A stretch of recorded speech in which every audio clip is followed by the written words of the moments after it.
ท่านผู้ชมในมื้อนี้24กรกฎาคม2026แผนกภาษาฝรั่งคณะอักษรศาสตร์มหาวิทยาลัยแห่งชาติได้เซ็นบทบันทึกการร่วมมือและสรุปผลการจัดตั้งโครงการสร้างความเข้มแข็งหลักสูตรปริญญาตรีภาษาฝรั่งสำหรับการท่องเที่ยวแต่ปี2025หา2026พิธีเซ็นสัญญาการร่วมมือด้านวิชาการและการพัฒนาทรัพยากรมนุษย์แบบยืนยง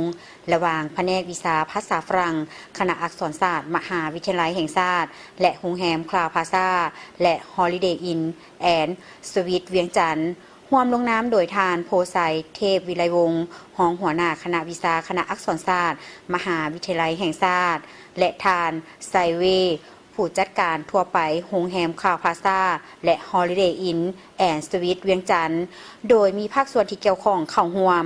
จุดประสงค์ของการร่วมมือครั้งนี้เพื่อส่งเสริมสร้างความเข้มแข็งด้านการเรียนโดยเชื่อมโยงความรู้ทางด้านทฤษฎีเข้ากับการปฏิบัติตัวจริงโดยเฉพาะแม่นนักศึกษาคณะอักษรศาสตร์ก็คือพวกเราหูแล้วว่าปัจจุบันนี้พวกเขากำลังพัฒนาโครงการหลักสูตรให้หันไปสู่เป็นเขาเอ่นว่า outcome based education จะเคยเรา OBE หันซึ่งก็คือการเรียนอยู่ในห้องหันให้หน่อยลงและการลงฝึกงานการลงฝึกหัดให้หลายขึ้นสถานการณ์เซ็นสัญญาวันนี้ก็เป็นสิ่งที่ดีอีกอันหนึ่งที่ว่าจะสร้างโอกาสให้กำลังศึกษาของพวกเขาได้ลงมาฝึกงานเนาะเกี่ยวกับการเห็นเวียกตัวจริงโดยเฉพาะเมื่อนี้ก็มันเซ็นสัญญากับคณะอักษรศาสตร์โดยเฉพาะภาควิชาภาษาฝรั่งนะภาษาฝรั่งของเขาภาษาฝรั่งของพวกเขามีอยู่2หลักสูตรคือภาษาฝรั่งทั่วไป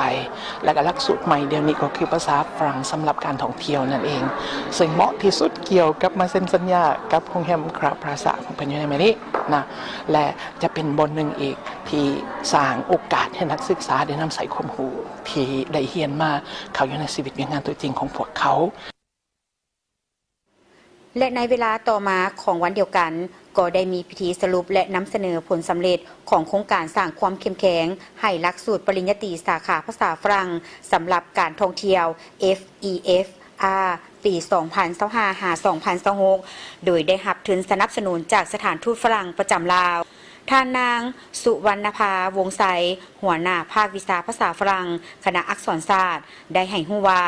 โครงการดังกล่าวได้ดำเนินร่วมกับสถานทูตฝรั่งประจำสาธารณรัฐประชาธิปไตยประชาชนลาวมหาวิทยาลัยสตาวัวมุนบังและบรรดาองค์กรคู่ร่วมงานจากภาครัฐภาควิชาชีพโดยมีเป้าหมายยกระดับหลักสูตรปริญญาตรีภาษาฝรั่งในยุคด้านการท่องเที่ยวให้สอดคล้องกับความต้องการของตลาดแรงงาน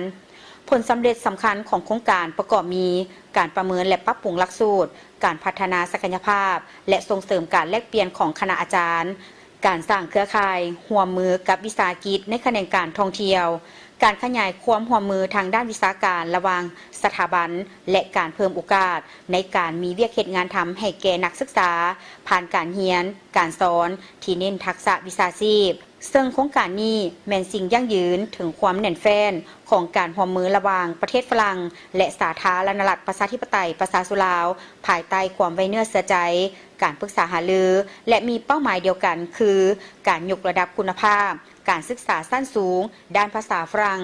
นอกจากนี้โครงการดังกล่าวยังเป็นการสร้างกลไกการร่วมมือที่เข้มแข็งครูอาจารย์เสี่ยวซานสถาบันต่างๆและครูร่วมทางด้านเศรษฐกิจได้เฮ็ดเวียกร่วมกันโดยมีจุดประสงค์มอบหลักสูตรการเรียนการสอนที่มีคุณภาพเน้นการปฏิบัติตัวจริงและเปิดกว้างโอกาสให้แก่นักศึกษา